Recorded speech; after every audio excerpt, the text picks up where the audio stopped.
one more thought as we move through Yom Kippur with the symbol of what it is to be experiencing a good year and to bring a good year to other people, and what it means to be a good person. And as the Jewish tradition moves through the holiday, the one other dimension that sometimes people want to know and people consider, and it's a question you sometimes see written about in Jewish magazines. The general question has to do philosophically between particularism and universalism. In other words, it's one thing to talk about being a good person. What does it mean to be a good Jew? Is there a difference? Is there something added to being, for a good person to be a good Jew? And in some way, it's an artificial question. It's artificial for two reasons. Number one, we know that the prerequisite of being a good Jew is being a good person. And sometimes, again, the way Judaism is portrayed, especially if it's all about ritual observance, what people mean by a good Jew is an observant Jew. And it's as if observance only refers to the ritual of Judaism. And if one reads Jewish philosophers and the great Rabbanim of our tradition, they all say the same thing. One can't be a good Jew unless one first is an ethical, moral, sensitive, lovely human being. Many of you have heard the name of Soloveitchik. Rav Soloveitchik created what is now called modern Orthodoxy, but he is one in a line of extraordinary rabbis that go back generations, and one of his descendants, although not a son, is now in New York City as the leader of Shabbat Israel, the Spanish-Portuguese synagogue in New York, Meir Soloveitchik, and is one of the leading voices in the Orthodox world today. But Rav Soloveitchik says it perhaps most simply and clearly: there can be no Judaism without morality. Before we can come before God, says Soloveitchik, we first must make peace with our fellow man. And we've quoted midrash after midrash about how the Jewish tradition places into God's mouth the notion that if one wants to serve God, the way one does that is in good, lovely deeds towards others. This is not Reform Judaism. This is Soloveitchik. There can be no Judaism without morality. And so we know the lines, we know the verses: what is hateful unto you, do not do to another, and love your neighbor as yourself. And Maimonides says, whatever I wish for myself, I should wish the same for another person.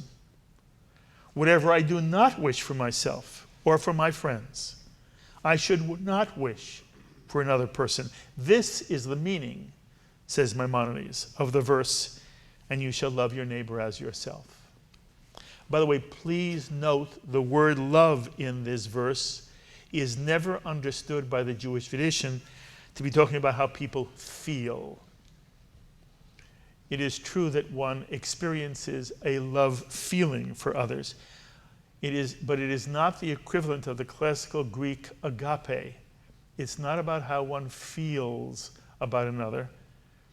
To love your neighbor as yourself, to love your neighbor as yourself, has always been defined in the Jewish tradition by action.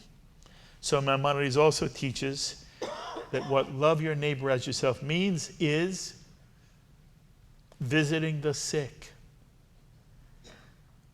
comforting the mourner, taking care to bury a loved one or a friend's loved one. Hospitality, opening one's home, one's life, one's arms to another. And again, what is often not thought of as a mitzvah, celebrating with bride and groom, celebrating another person's simcha. If there's nobody there to dance, it's not a very exciting party. One comes to celebrate, to give body. It's all about people in the Jewish tradition. And people must be there to celebrate. It's why no matter what one does, if one walks into a room and it's full, this must be important. This is exciting. If one walks into a room and there's 7 people, one wonders why one's there. And this is especially true now within Jewish life.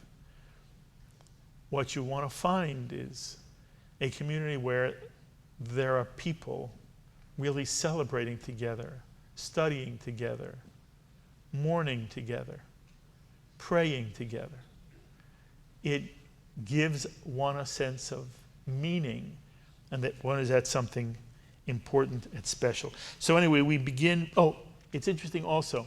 Maimonides says that one must care for the emotional well-being of another person by praising other people. And one has a responsibility to care about the other person's money. That one must be sensitive to the fact that everyone must have enough to support themselves and live. This is what is known as a good person, and this is also what is part of being a good Jew. So in some way the question is artificial. It's also artificial when one understands the Jewish philosophers over time. The most cogent here in these terms is the greatest single philosopher of the 20th century. The greatest single philosopher of the Middle Ages, of course, was Maimonides. From Moses to Moses, there was no one like Moses. But the greatest philosopher of the 20th, the greatest Jewish philosopher of the 20th century is Mordecai Kaplan. Mordecai Kaplan, who everybody associates with Reconstructionist Judaism and with a certain kind of naturalistic approach to God. And therefore, in his early years and in his active years, he was a very controversial figure. And at one point, he came out with a revised prayer book, which tried to take supernaturalism out of the prayer book. And because he was an Orthodox Jew, a learned scholar who had come to America as a learned, committed Orthodox Jew, and Mordecai Kaplan, to the end of his life, was a fully observant Orthodox Jew in practice. So interesting. The founder of Reconstructionist Judaism, which in many ways was responsible for a more intelligent form of non-Orthodoxy, remained an observant Jew his entire life. But because he was from the Orthodox community, an observant Jew, when he published his prayer book that took supernaturalism out of the prayer book, the Orthodox world was both offended and, quite honestly, frightened. And so they excommunicated him. By the way, very few people in modern Jewish life have been formally excommunicated.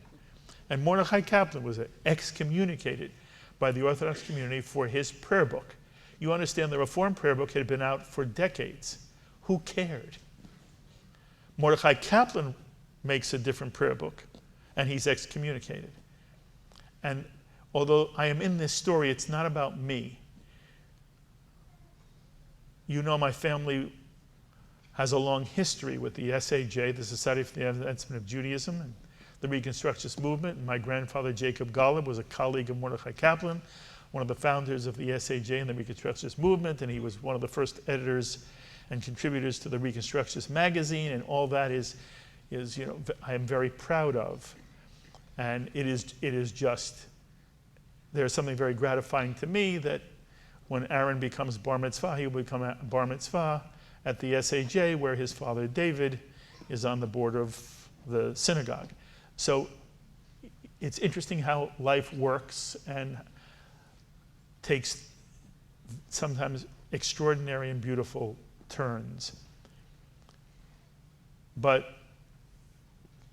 my father and my mother and my uncle were all involved in the SAJ. And so I knew Mordecai. He was at my bar mitzvah. He was a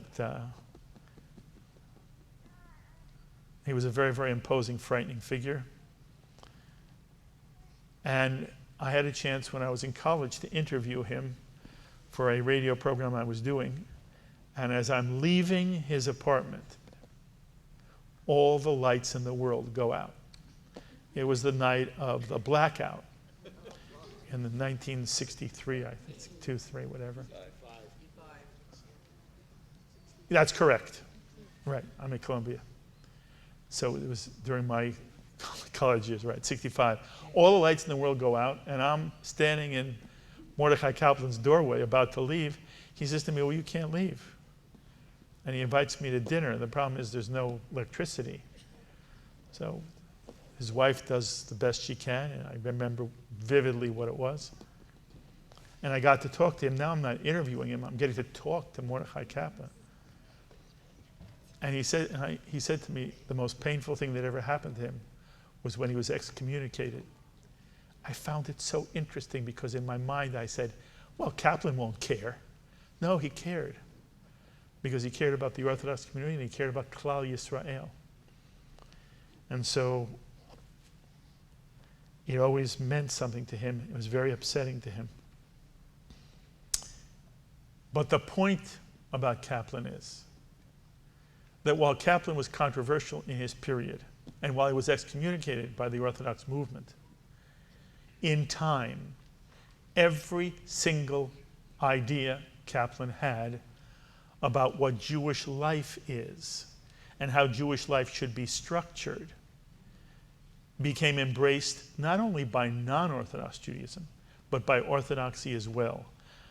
And a very good friend of mine, Jeff Gurak, wrote a book about Mordecai Kaplan from an Orthodox perspective, talking about the way Mordecai Kaplan influenced the development of Orthodoxy in the latter part of the 20th century, and that there's no single figure, and there are many great rabbinic minds and philosophers of the 20th century in the Jewish community, none were as important or had the significance of Mordecai Kaplan.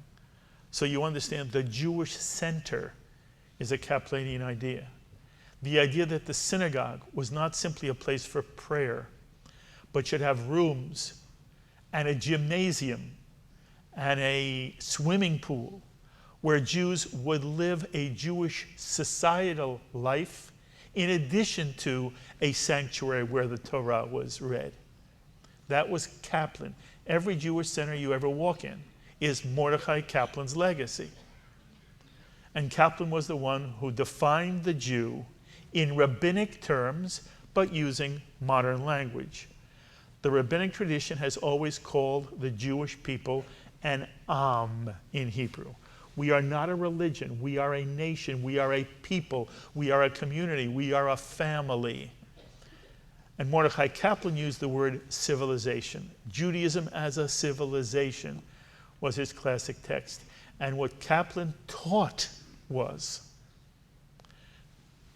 to be an ethical person, to be a good person, one had to be devoted, committed, and active in the well-being of your own community, your own ethnicity, your own peopleness, which meant for the Jew to be an ethical person meant you had to be involved with and caring about and active in and creative in and supportive of the Jewish community.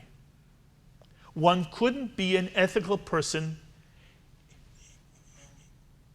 in some vague, amorphous way. And Many philosophers of the 20th century, 19th and 20th century, have written about how the way in which human beings learn to have universal concerns is from the concerns they have about their own people, out of our concern for the person next to us, and for the community that we're a part of, and for our own family. We learn what it is to have a responsibility to the world as a whole. Universalism comes out of particularism, and that's been the Jewish message from the time of the Talmud. And the Talmud has always insisted that the Jew be as caring of the non-Jew as of the Jew. There's one drash on the biblical verse, righteousness shall you pursue. The word righteousness is repeated twice. The rabbis say, why is it repeated twice? Because it's to remind you that it's not only righteousness towards other Jews, but righteousness towards the non-Jew as well. And the Jew has this obligation to treat the world and to be concerned with and caring about every slave, everyone who is enslaved and is in poverty and is in misery and is in cold and is in hunger, every human being on earth is a concern of the Jew. Why? Because the Jew has learned that concern, because the Jew first is concerned about the well-being of every one of his own family. And after being concerned with your own family, the Jewish tradition says, you learn to be caring about humanity as a whole. And that's a slightly different perspective than you will hear articulated in certain aspects of our community. It is almost as if the Jewish concern is only universal, and that there is something almost embarrassing in being too concerned about about the Jewish people or the state of Israel. It is only about the world as a whole. And the Jewish tradition demands both. And it starts from within. And so what Kaplan teaches us is that to be a good person, ethically a good person, an ethical person is one who has a profound involvement, engagement, and commitment to the well-being of the Jewish community. And the question then becomes, if one wants to be a good person and a good Jew, what's it mean to be involved with and committed to and caring about the well-being and survival of the Jewish people? And the Jewish tradition says it's very easy. Number one, to the extent to which everyone is able. And every Jew always, I don't care if they're Orthodox, non-Orthodox, every Jew makes choices about what they consider Jewish observance to be. Every single Jew makes compromise. And no matter how Orthodox you are, down the block there's somebody who's saying you're not Orthodox enough. That's the reality of Jewish life, and everybody in the Jewish world knows it. And the ones who know it most are the Orthodox Jews. There's not orthodoxy. There's orthodoxy. So when I say, the tradition says to us, every individual, every one of us in this room, and I hope you understand, it's coming out of my mouth, but it's going into my ear. I hear this too. Ruth hears this too. What choices do we make about the Jewish lifestyle we live? Do we live a Jewish enough lifestyle? And lifestyle is talking about what Jewish, the word that's used in English is ritual. It's not a Hebrew word. But in English it's ritual command. What ritual commandments do we include in our life? And the reason it's so important is that's how a community stays together. It's true of any community, of any group, of any country. It's by shared activities, symbols, that the community creates an identity that is strong. Shabbat, kashrut, Brit Milah, the festivals, a Seder, a Sukkah, Simchat Torah, dancing with the Torah, the menorah on Hanukkah, the Megillah on Passover, on Purim. To what extent are these part of our life? And we would miss them if we didn't have them. And we understand that if we are there, if we're in the room, there won't just be 7 people. And each one of those will have a greater vibrancy and dynamism. And we contribute to that. And the question is, what do we want our life to be? And life goes by so quickly. And when I say that, I'm not saying, oh, it went by in a flash. It's not about a flash. We all know many things happened to each of us this past year and this past 2 years, and if we're counting decades in the decade. And and again, we joke, we've been together longer than Moses was in the wilderness. The Chavurat has been together 40 years. In one way, wasn't it yesterday? No, it really wasn't yesterday. It was 40 years ago we started studying together. And there have been extraordinary events that we've celebrated, some horrifically painful and some excruciatingly beautiful. Just a marvelous 40 years. But the reality is life does go by very quickly. When one is young, one can't wait for the next. And when one gets there, one realizes one shouldn't have been in such a hurry. It just is so fast. And then it's gone. And what I mean by gone is opportunity. Opportunities are gone. The question that we need to ask ourselves about what do we want for a good year is what kind of opportunities do we want to take advantage of which we may have been missing up till now? What do we want Friday night to be? Is Friday night a night equivalent to Thursday except it's called Friday? Or is it Shabbat? Is it this, what Heschel calls an island of time, where somehow that 24 hours or 26 hours has a different feel to it, a different quality to it? Can there be a Shabbat in our home when candles are not lit? At least candles lit. Whether one does anything else. Does Friday night come and go and and 2 candles aren't lit? With a bracha or not? And every one of us has to ask that question. And that question is symbolic of everything we do, Jewishly. We have an opportunity. At any age, we have an opportunity. If we're lucky enough to have children in our home, with children in our home, we create a mood. If we're grandparents, we have a chance to do something with grandchildren. If there are no children around, it's still people who care about each other. What do we want our lives to be? Do we want Shabbat? And this is not an Orthodox room. We are not an observant room.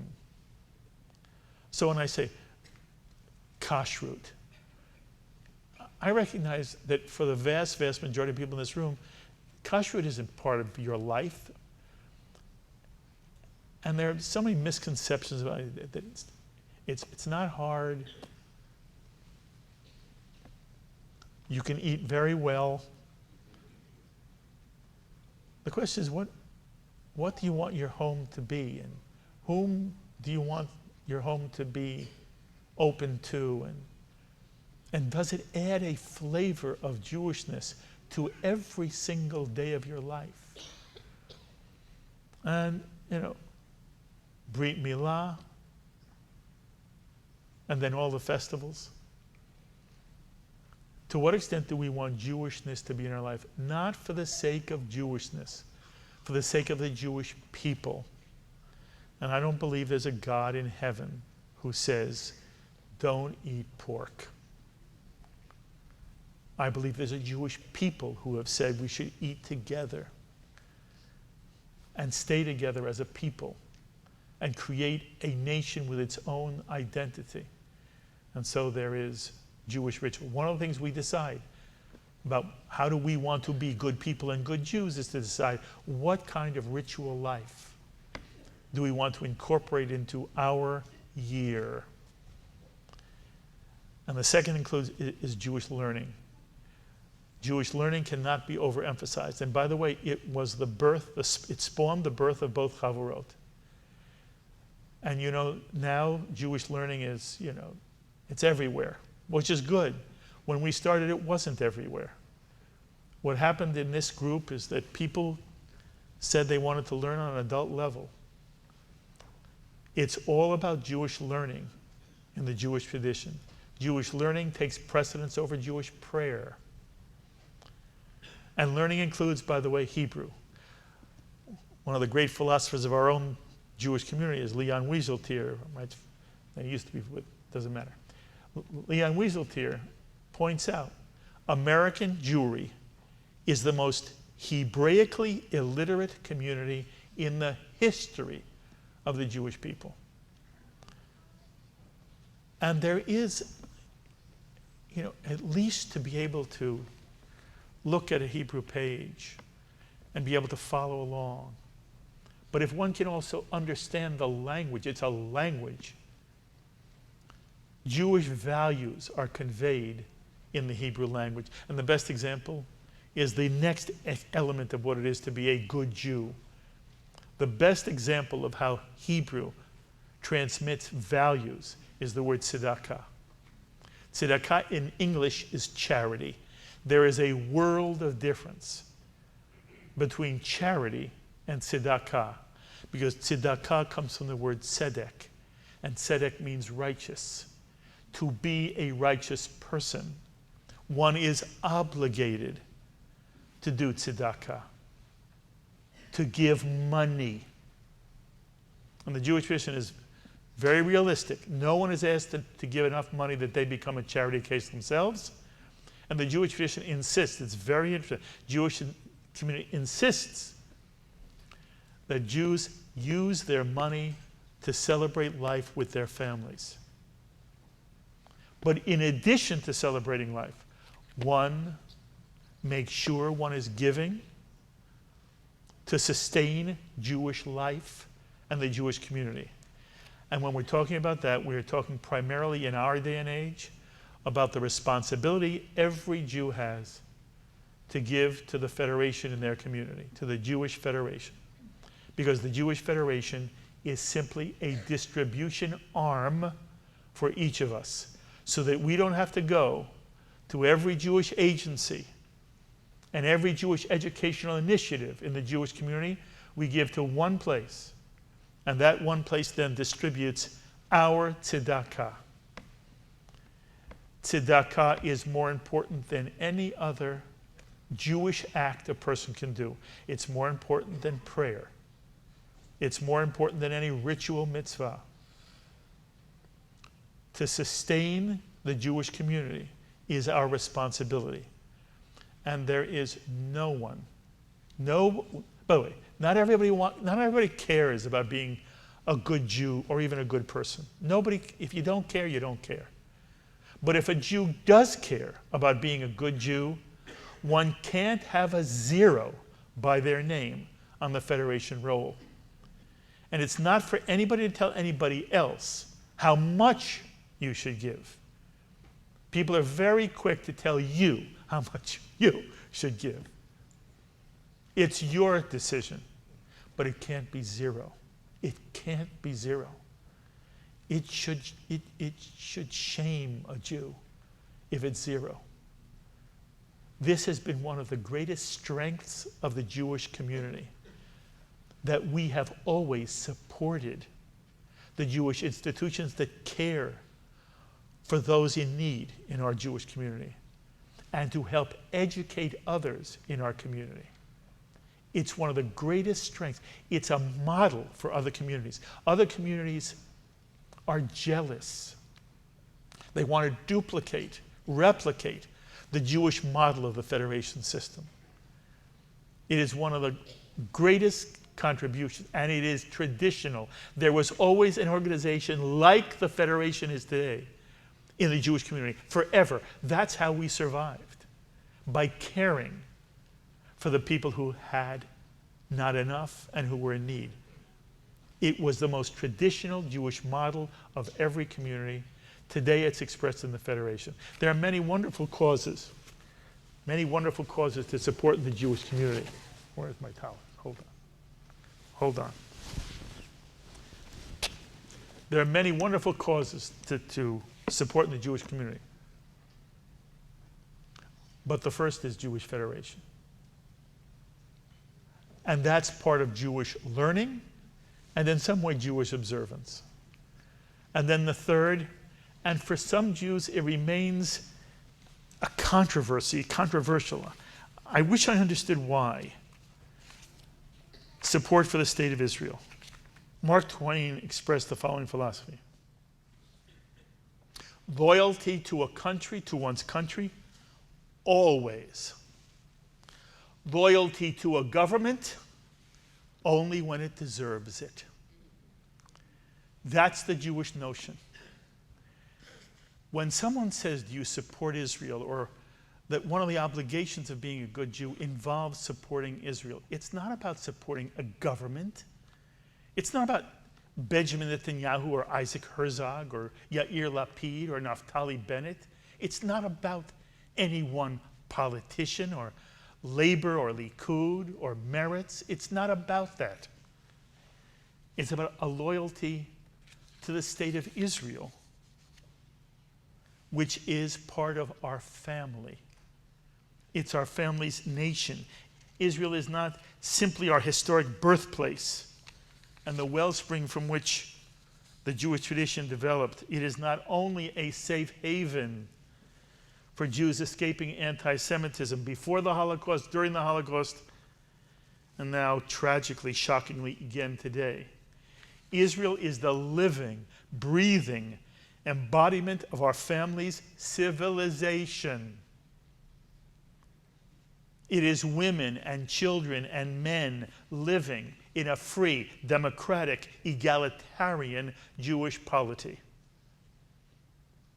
And despite all the controversies and social problems which are typical of societies throughout the world, including the United States, the people of Israel have fashioned a social experiment that is awe-inspiring in so many ways, even though the details of which are mostly unknown to most American Jews.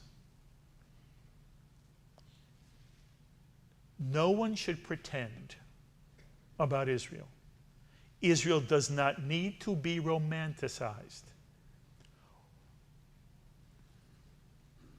Arab Israelis do not have a lifestyle equal to most Jewish Israelis. They do not. In some way, the Arab Israeli is a second-class citizen. And there are Israeli Jews working in NGOs in Israel for the improvement of Arab rights in Israel. No one needs romanticize or idealize the state of Israel, but neither should it be unfairly vilified. It is a society of women, children, and men trying to work out what it is to have a Jewish state in the modern world. And what is critical to understand, and it's just to understand, it doesn't mean one has to give up any of the passion for social justice in the Jewish world, but one should recognize there are many Americans, little known American Jews, who do not know that the Arab Israeli is an Israeli citizen who votes in Israeli elections. There are Arab parties in the Israeli government, in the Knesset. And those parties, by the way, call for the dissolution of the state of Israel, and they are still permitted and tolerated. It would not be the same in the United States. Arab Israelis attend universities and sit right next to Israeli Jews. Arab Israelis are free to become anything they want to be. They are businessmen, they are professors, they are doctors, they are lawyers. Arab women, Israeli Arab women, are free to be anything they want to be. Gays are not persecuted. Every Israeli, Jewish or Arab, has the right of freedom of speech, of press, of assembly. The Arab celebration of the Nakba is part of Israeli life. And for all the problems that exist between Israelis and Palestinians on the West Bank, Palestinians have the right to bring their grievances to the Supreme Court of Israel, which has ruled often in their favor. Today there is an Arab Israeli, I don't know how many American Jews know this, there's an Arab Israeli sitting on the Supreme Court of the State of Israel. He was the presiding judge at the trial of an Israeli president who was sentenced to prison for sexual misconduct. And this same Arab Israeli Supreme Court justice recently headed the election commission that oversaw the Israeli elections this past March. Unlike America, Israel has virtually eliminated the death penalty. Palestinian terrorists who are captured are sentenced to prison. And while in prison, Palestinian terrorists who may have murdered an Israeli Jew are given the opportunity to study while in prison at Israeli universities. And recently, a leader of Hamas came out of prison with 2 Israeli university degrees, while the mother of another Hamas leader was receiving treatment in an Israeli hospital. And in general, wounded terrorists are cared for in Israeli hospital rooms adjacent to where their victims are being treated. And every now and then you'll hear people talk about Israel as a startup nation. Okay, yes, every cell phone has a chip made in Israel, and there are cameras you can swallow that will show doctors your insides. But the truth is, there are inventions and innovations being done all over the world. What really gives Israel its unique character is what it does for the betterment of other people. Israel was the first responder to the earthquake in Haiti, the first, before America. Israel was among the first to respond to similar disasters in Southeast Asia and Japan. Israel set up hospitals along the Syrian border to treat wounded refugees and wounded Syrian soldiers.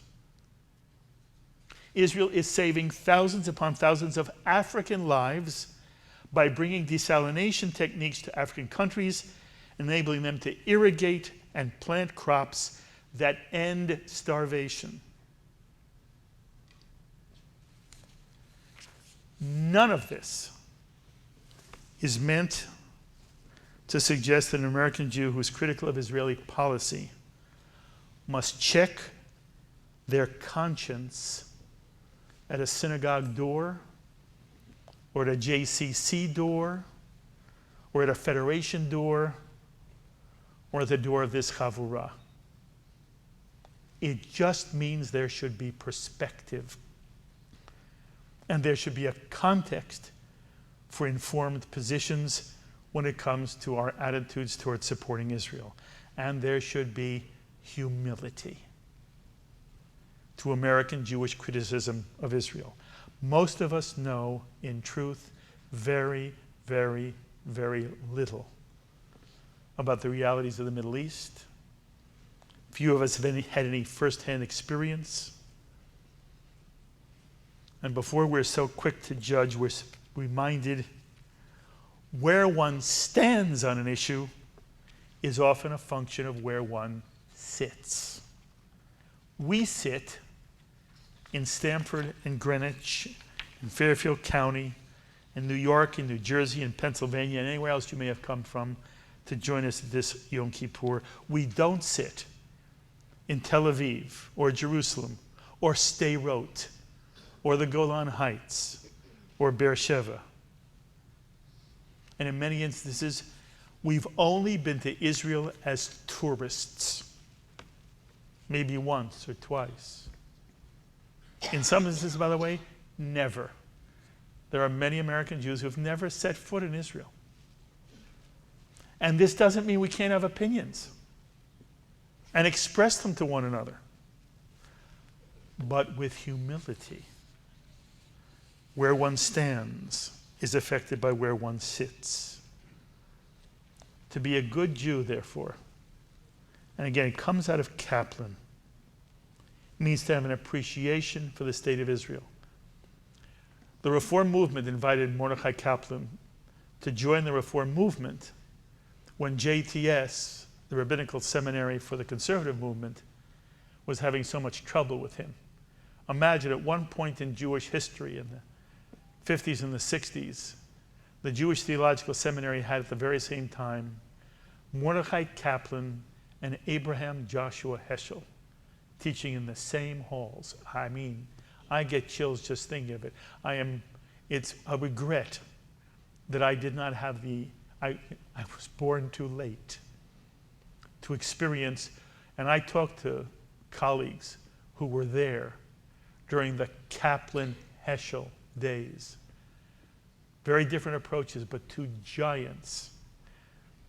And ultimately, the conservative movement sort of rejected Kaplan. He never wanted to create the Reconstructionist movement. He believed Reconstructionism should be a philosophy embraced by all facets of the Jewish community. But he was kicked out of the conservative movement, basically, and he was invited by the Reform movement. And I asked him, why didn't you go? He said, because at the time, they were anti-Israel. They were not Zionist. In the early movement of early Reform Judaism of the 20th century, Reform Judaism believed that Judaism was a religion and that anything that spoke of Jewish peoplehood had to be rejected. And so early Reform Judaism rejected the idea of a Jewish state. For Kaplan, and it would seem for anybody now in the early part of the 21st century, it's impossible to want to be a full, good Jew, and criticism of Israeli policy or criticism of settlements, criticism of the way Israel has handled the Palestinian issue, you don't like Netanyahu, none of that is at the heart of it. At the heart of it is, to what extent do we want to support the Israeli people and the fact of the state of Israel? And to be ready and willing to defend the state of Israel from irresponsible and sometimes anti-Semitic attack. Avi Weiss says, never do less for your own family, in this case the Jewish people, than you would in service to general humanity. Whatever one would do in defense, in support of others, one should do no less for one's own. And this is what is meant by being a good Jew. To be the loveliest of human beings possible, who help and support both others they know and love, and who also help support and sustain the Jewish community through observance, through study, through Tzedakah to Jewish communal institutions, and by support for the state of Israel. May this be a year in which we all can create goodness for ourselves, for the people we love, and for the Jewish people as a whole, with the love we have in all our hearts that we all should have, a healthy, sweet good year. And we all say,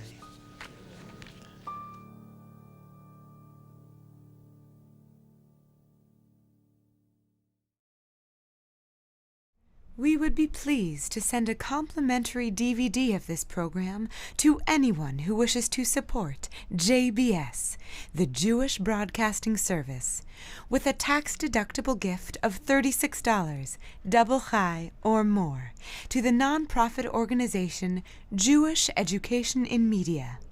Simply visit the JBS homepage and click on the Donate button to make a donation by PayPal or your credit card. And please indicate the program for which you would like a DVD. Or you can send your tax-deductible check made out to Jem, Post Office Box 180, Riverdale Station, Bronx, New York 10471. And again, please remember to indicate which program you would like to receive with our compliments. And we thank you for your kind support.